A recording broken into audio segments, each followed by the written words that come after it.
Continuando en esta programación especial, La Saga, nos acompaña ahora la señora Josefina Pimentel, quien fue ministra de Educación en el periodo del 2011 al 2013, una educadora de larga data. Yo no lo quiero decir, pero lo tengo que decir. Fue voluntaria en el 1966 en el programa de alfabetización nacional. Ese fue, yo diría, una experiencia maravillosa. Siendo aún una adolescente, pues yo participé en una jornada que la Iglesia Católica pues desarrolló en aquel entonces, e íbamos todas las tardes hacia Los Minas con unos carteles que eran las clases, las sesiones con las cuales compartíamos el trabajo con los analfabetos de esa comunidad. Éramos un grupo de la Juventud Estudiantil Católica. Yo era presidenta en aquel entonces del centro educativo donde estudié, el Colegio Santo Domingo, y yo creo que desde ahí nace ese espíritu de servicio y de entrega hacia los demás, y sobre todo el amor por la educación. Luego fundamos una escuela nocturna para obreras en la parroquia San Juan Bosco, un grupo de 6 chicas adolescentes para alfabetizar obreras, domésticas y mujeres que no habían tenido la oportunidad de recibir una educación formal sistemática. Y eso pues me inspiró a seguir trabajando por el sector y a decidirme por estudiar educación, porque me gustaba la filosofía, me gustaban las letras, la medicina, la psicología, pero yo me hice una pregunta a mí misma: ¿dónde yo sería más feliz? Y me sentí más feliz, más plena interiormente dentro de un aula. Y entonces ahí pues ratifiqué mi vocación. O sea que estamos trabajando, sí, desde una manera informal, desde esa etapa. Luego ingresé al Colegio Loyola con apenas 18 años. Fui maestra de 4º grado y ahí seguí este camino de vida, yo diría, lleno de plenitud, porque para un maestro no hay una realización más grande que interactuar con sus estudiantes, tocar esas vidas, ayudarles a definir su proyecto de vida, construir junto a ellos una visión y un propósito y una misión centrada en valores y en lo que son sus habilidades, y tratar de acompañarlos en el despliegue de esos talentos y de esas capacidades que todavía a veces no están totalmente desarrolladas a plenitud.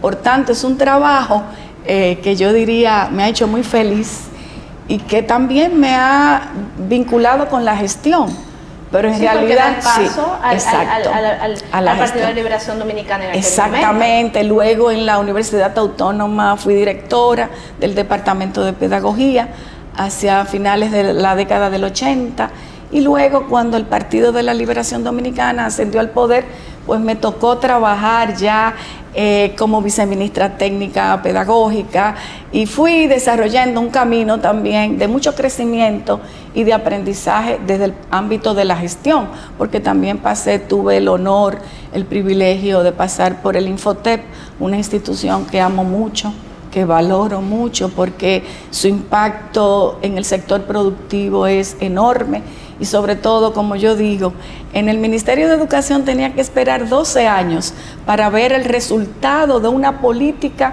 que se tomó, que se asumió una década antes. Sin embargo, en la formación técnico-profesional para el trabajo, en un año, tú habilitas a una persona para insertarse con calidad al sistema, al sector productivo. Entonces tú puedes de una manera tangible verificar ese esfuerzo que ha realizado ese elenco de personas para capacitar, formar e integrar un trabajador al sector productivo con calidad, yo diría con sentido de pertinencia y sobre todo vinculándose a sectores que también son innovadores en cada época donde cambia el sistema productivo, pues eso tiene para mí también un valor enorme. De manera que hemos ido ahí transitando desde la docencia y parte de la gestión en este trayecto con muchos altibajos, Julia, porque la verdad que a veces uno dice, caramba, todo este esfuerzo, sin embargo los resultados no son los que esperamos, no es lo que los niños y los jóvenes necesitan, y nos crea mucha incertidumbre a veces identificar que las causas reales muchas veces que producen la problemática educativa no las tocamos. Y nos ¿Cómo cuáles? Bueno, como el tema de los aprendizajes de los estudiantes. Nosotros venimos desde hace unos años atrás con un desempeño que para mí se ha estancado en el nivel educativo. Desde el año 2017 los indicadores de desempeño permanecen estáticos. Ahora en todas las pruebas diagnósticas que se hacen en tercer grado, sexto grado y en tercero de bachillerato arrojan resultados similares y a veces menores que 5 o 6 años atrás. Entonces uno se pregunta qué es lo que está pasando y vemos que son causas sistémicas. Hay un problema estructural que no permite que el sistema avance en la dirección que diríamos tendría que hacerlo para lograr ese cambio, esa inflexión que necesita el sistema. Nosotros a partir del 2013 estamos recibiendo el 4% del Producto Bruto Interno como sistema educativo. En este momento asciende esa suma, ese monto que se ha recibido a 1.829.000.000.000. Sí, es una cifra... Fue garrafal, porque cuando se da el salto cuántico en el 12, se pasa de 58.000 millones a 98.000. Prácticamente un 100%. Exactamente. Y así ha ido increciendo.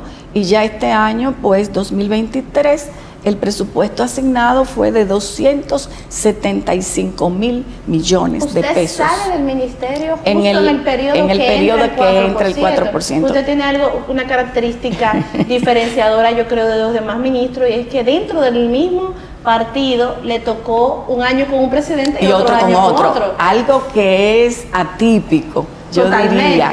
Y a veces yo me pregunto, bueno, ¿y por qué el presidente Medina me dejó? Y yo pienso que tal vez para darle continuidad a lo que se venía haciendo, a las políticas que se habían adoptado, y también un tema de experiencia, y tal vez para empezar un nuevo periodo gubernamental, es lo que yo entiendo, era preferible dejar a la persona que estaba antes. El presidente Fernández no estaba de acuerdo con el 4%. El 4% viene de ley. Pero una persona me decía un día, Julia, si tú ves todas las leyes y los porcentajes que se asignan del Producto Interno Bruto, ya sea a salud, aquí y allá, cuando tú vienes a ver no da ni siquiera el Producto Interno Bruto, porque cuando el legislador empieza con una serie de leyes, es un tema... Sí. Fíjate, donde se vuelve complejo y se vuelve insostenible. De un momento a otro, o sea, aumentar el presupuesto podría crear un problema de gestión en el manejo de esos recursos, si no se tiene un plan bien concebido. Y a eso era que el presidente Fernández hacía referencia. No es que se oponía, sino él lo que entendía que ese aumento debía ser gradual y que hubiesen planes y políticas muy bien definidas para poder gestionar eficientemente ese crecimiento, ¿verdad?, del presupuesto. Entonces, ¿qué vemos, Julia? Fíjate, hay un tema, y es que en estos 10 años han habido 6 ministros diferentes. Y eso es un indicador de cómo muchas veces las políticas se cambian sin haber sido consolidados los cambios y sin haber sido evaluados y sin que la cultura institucional, que un cambio curricular o pedagógico requiere tomar en el sistema para que los maestros se apropien, para que puedan hacer lo suyo, para que puedan hacer un trabajo con eficiencia, pues entonces el tiempo no da. Entonces, pero pareciera que todos hacen lo mismo. Cada ministro llega con un equipo nuevo, distinto, con unas prioridades que son parte de su agenda particular y que yo entiendo que no son la agenda que el Estado debía de desarrollar en el sector educación. Entonces cada uno establece sus propias prioridades y además hay discontinuidad en las políticas. Lo que viene funcionando de golpe y porrazo se cambia por otra acción que a veces no está validada, que no tiene ninguna, yo diría, referente que permita pues deducir que esa acción, esa medida va a impactar positivamente en los aprendizajes, porque también hay un problema desde mi punto de vista que es lo fundamental, y es que el ministerio ha perdido su foco en su misión. ¿Cuál es la misión del sistema educativo? Que los niños aprendan y que las escuelas funcionen bien. Entonces, ¿qué vemos? Que las prioridades son otras. Por ejemplo, la compra de dispositivos electrónicos. En los últimos 3 años, al sistema educativo se le han volcado más de 2 millones de dispositivos en tabletas, en laptops, computadoras, pero eso desconectado del currículum, eso sin tener realmente un impacto que pueda producir un cambio cualitativo en los aprendizajes y sin que haya un uso eficiente por parte de los alumnos y sin que el maestro tampoco tenga las capacidades y la comprensión de cómo ese recurso le puede apoyar en los aprendizajes. Entonces, ¿a qué se debe? Entonces, porque bueno, se entiende que cada gobierno viene con un plan de gobierno y dentro de esos planes de gobierno el ACAPI de educación viene estructurado. Que debía haber un plan estratégico del Estado dominicano. De estrategia 2012. Ahora bien, pero oye, ¿cuál es? Muchas veces los planes no están bien concebidos, se improvisa debido a ese cambio constante de elencos de gestión ministeriales. Entonces, cada gestión impone sus propias prioridades. Por ejemplo, esta que te estoy diciendo, compra de dispositivos desconectados del currículum, sin conectividad, sin las habilidades del docente para usarlos apropiadamente. Otra medida que para mí tampoco es prioritaria ha sido el cambio de los uniformes. Eso, bueno, pudiera estar justificado, pero realmente eso no es una prioridad. El trabajo que hay, no sé, una dedicación de una serie de equipos para cambiar la ley. Bueno, es posible, la ley ya tiene un tiempo, habrá que hacer ajustes y adecuaciones. Pero el Ministerio de Educación últimamente lo que se ha centrado es en la adquisición de insumos. O sea, el ministerio está sobrecargado de tareas que lo desvían de su misión fundamental y del foco central de los aprendizajes, que es lo pedagógico. El Ministerio de Educación se concentra en comprar insumos, alimentos, mobiliarios, infraestructura. Es decir, todo eso es necesario, pero eso no es lo fundamental. Lo fundamental es que el maestro cuente con los recursos didácticos que él necesita, que haya un monitoreo constante del desarrollo de ese currículo, que haya un monitoreo de los aprendizajes, que podamos dotar al maestro de las habilidades, de la capacidad, para que él pueda gestionar con eficiencia y con calidad esos contenidos que están ahí identificados en el currículum y que él pueda contar, diríamos, con los apoyos, el acompañamiento que él necesita. Pero entonces el énfasis, el dinero, bueno, más del 80% se va en nóminas, en remuneraciones, en seguridad social, alimentación escolar, y el 5%, Julia, del presupuesto y de la calidad de ese gasto solamente se destina a lo pedagógico. Entonces, para mí, las prioridades están invertidas. Educación se ha convertido en un gran centro de acopio de bienes y servicios, pero descuidando su misión fundamental. Entonces, yo pienso que nosotros tenemos que sentarnos a reflexionar con mucha sinceridad y muy seriamente en cuáles son las causas que no nos permiten avanzar, porque nosotros tenemos los últimos 10 años, a pesar de tener más recursos financieros, nosotros estamos estancados e involucionando. Nosotros estamos mandando a nuestros niños hasta sexto grado sin saber leer un texto simple ni comprender lo que leen. Entonces eso es grave. No podemos, diríamos, mirar esa realidad de manera indiferente. Nosotros tenemos como educadores, como dirigentes políticos, que sentarnos a reflexionar y ver dónde que están las causas reales e incidir en transformar esa realidad. Porque oye lo que está pasando. Si nosotros, bueno, ya veníamos con esos rezagos, con la pandemia eso se agravó aún más. O sea, la pérdida de aprendizaje durante la pandemia se sitúa en 1.5 años escolares. Perdimos, bien. Entonces, el Banco Mundial ha identificado, diríamos, un concepto que le ha llamado pobreza de aprendizaje. Y ellos dicen que antes de la pandemia la pobreza de aprendizaje se situaba en un 57% en los países de renta media y baja, y que después de la pandemia se situó en un 70%. ¿A qué le llaman pobreza de aprendizaje? A la imposibilidad que tiene un niño de 10 años de leer y comprender un texto simple. Es decir, aquellos niños que al llegar a sexto grado no son capaces de comprender lo que leen, ni tienen tampoco la fluidez para hacerlo. ¿Qué significa eso? Que nosotros estamos diezmando a una generación completa de niños y de jóvenes en el futuro, que le estamos restando capacidad para ellos insertarse de manera productiva, ¿verdad?, en el mundo laboral. Les estamos diezmando capacidades para que ellos disfruten del bienestar y del progreso acumulado de la humanidad, porque estamos lanzando, ¿verdad?, a la sociedad personas que ya van de por sí inhabilitadas para insertarse de una manera plena. Eso está entonces, y creando inequidad.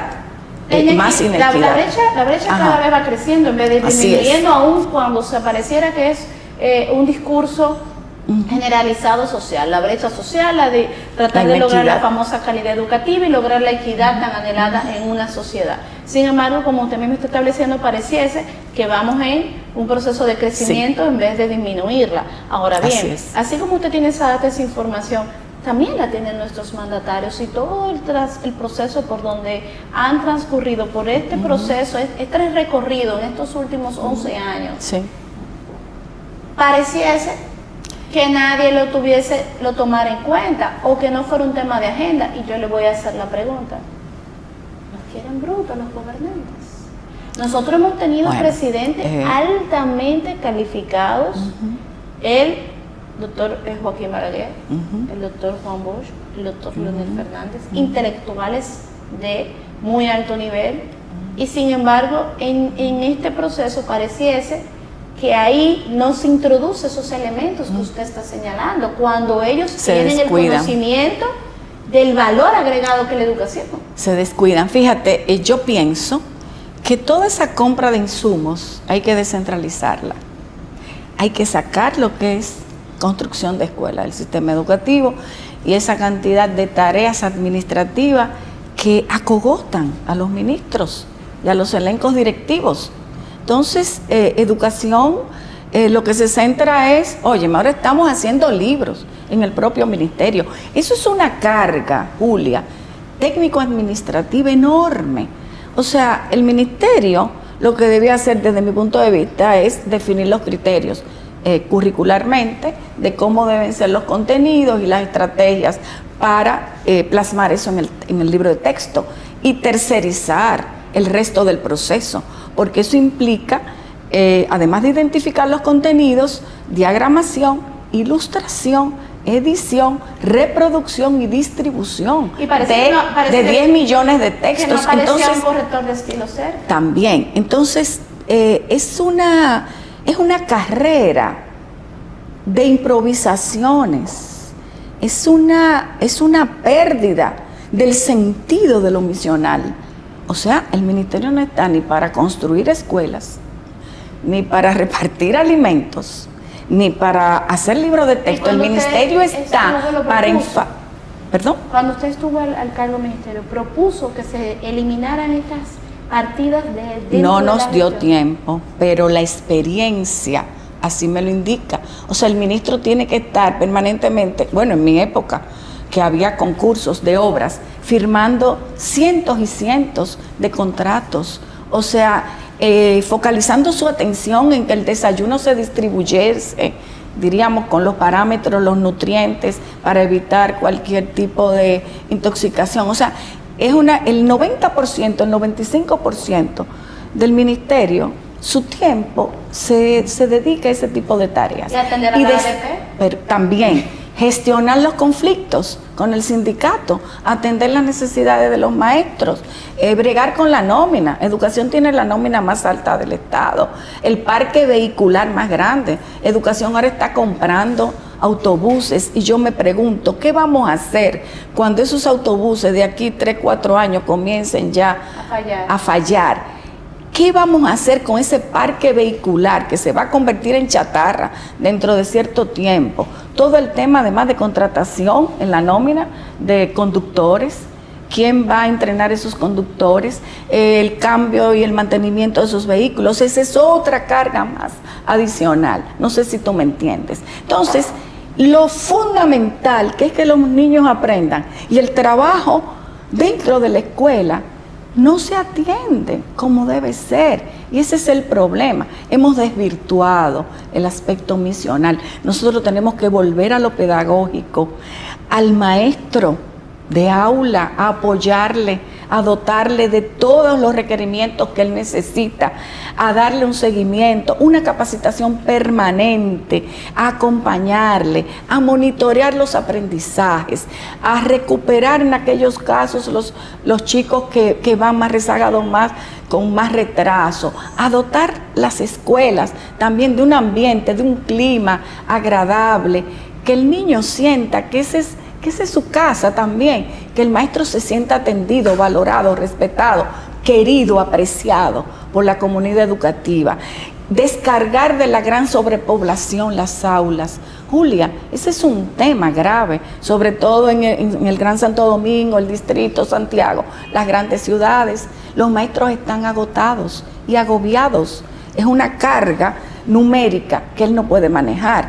Hay carencia de maestros en áreas curriculares especializadas, en ciencias, en matemáticas. Entonces, esas clases a veces las da el maestro de aula que no tiene la capacidad. Bueno, lo vimos recientemente con el inglés, que ajá, lo dominaba perfecto, y perfecto. Y otro tema también, además de la sobrepoblación, es la llegada tardía de los insumos elementales para trabajar, y eso me apena enormemente. Los registros de grado, donde el maestro va consignando el avance que llevan los muchachos a través del año escolar, llegaron el año pasado en el último trimestre, y este año, el año antepasado por igual. Han habido cambios también en el currículum, nuevas ordenanzas. El maestro, son demasiadas medidas nuevas al mismo tiempo, están confundidos. El registro ahora tiene otros criterios y otras categorías que todavía él no domina. Pero aparte de eso llegó tarde, los boletines de notas llegaron tarde, están trabajando hace tiempo sin libros de texto. Entonces, es una carga inmensa para ese maestro, que además tiene que manejar el incremento de la violencia.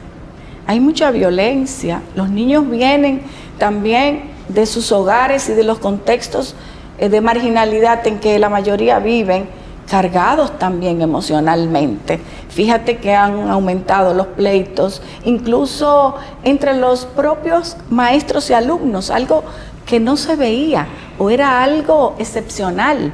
El maestro agrediendo a los alumnos y los alumnos a los maestros, pleitos entre los propios maestros. El respeto. Hemos tenido 2 fallecimientos de niños en las escuelas, dentro de las escuelas.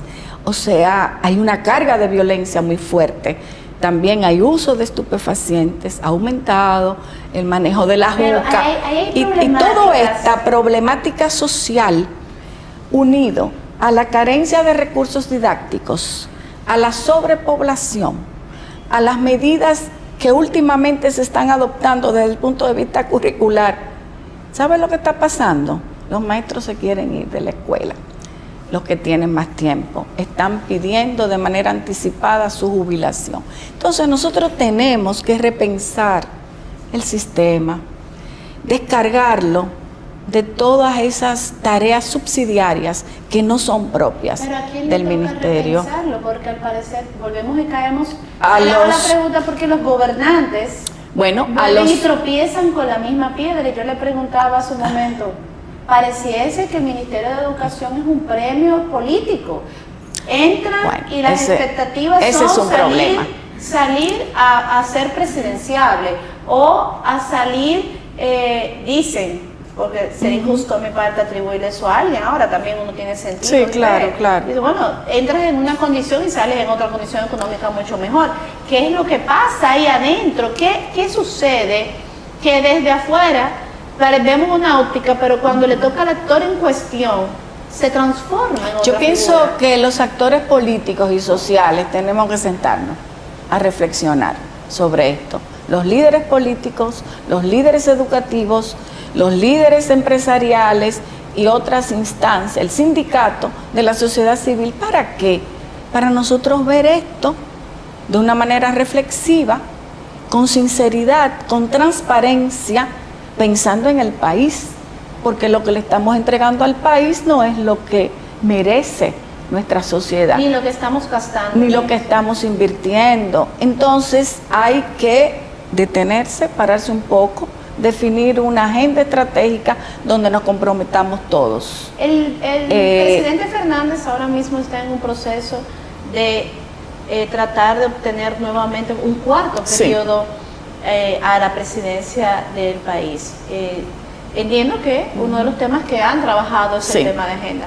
¿El presidente Fernández permanecería otorgando el 4%? Claro que sí, eso es un compromiso de Estado. Además, es, como yo te diría, una reivindicación de la sociedad que costó mucho esfuerzo y además un sacrificio fiscal enorme. ¿Por qué? Porque los otros ministerios reciben mucho menos. Tú te vas al Ministerio de Cultura, de Trabajo, de la Mujer, obras Industria y Comercio, es decir, educación recibe lo que 10 ministerios de educación en su conjunto no reciben. ¿Estaría en la disposición de trabajar la figura de la despolitización? Claro. O más bien, como me corrigió una vez una persona, despartidización. Así es. De la educación dominicana. Yo creo que ese debe ser un compromiso fundamental. ¿Sería usted la ministra de Educación? Ay, por favor. Bueno, ya yo fui ministra. No importa, se repite el cargo. Bueno, no, esa decisión no está en nuestras manos. Yo soy una educadora que sirvo desde cualquier ámbito. No se necesita ser ministro para apoyar, impulsar políticas. Yo creo que también hay que construir un liderazgo fuerte que mueva las voluntades del ministerio, que se enfoque en lo fundamental, que cree una mística, que recuperemos el sentido, ¿verdad? De que nuestra tarea fundamental es desarrollar aprendizajes, logros de aprendizaje en nuestros niños, que nuestros niños encuentren en la escuela un espacio de crecimiento emocional, social, que puedan construir un proyecto de vida centrado en valores, que puedan visualizar su futuro con esperanza, que puedan encontrar en la escuela un lugar que les acoge. ¿Y qué haría diferente el doctor Fernández? Bueno, nosotros estamos trabajando en el programa de gobierno y en ese sentido pues estamos identificando cuáles son esas líneas estratégicas, analizando, ¿verdad?, la calidad del gasto, definiendo cuáles serían esas políticas fundamentales que harían ese cambio de inflexión. No sé, hay un tema a mí como educadora, como política también, que me, ¿cómo te diría?, que me interpela, es el tema de la lectura. Yo creo que ese debe ser un eje transversal a todos los niveles, en todos los grados. Esa es una competencia básica para el aprendizaje de cualquier disciplina. Señores, pero hemos llegado, a eso apostamos. Creo que nos ha edificado bastante. Me gusta mucho la parte donde establecemos menos reclamos y más acompañamiento al docente. Esto es un trabajo de equipo, sociedad, Estado, familia, y podemos seguir apostando a la mejora de la educación dominicana. Quédense con nosotros, que el Nuevo Diario tiene mucho contenido para todos ustedes.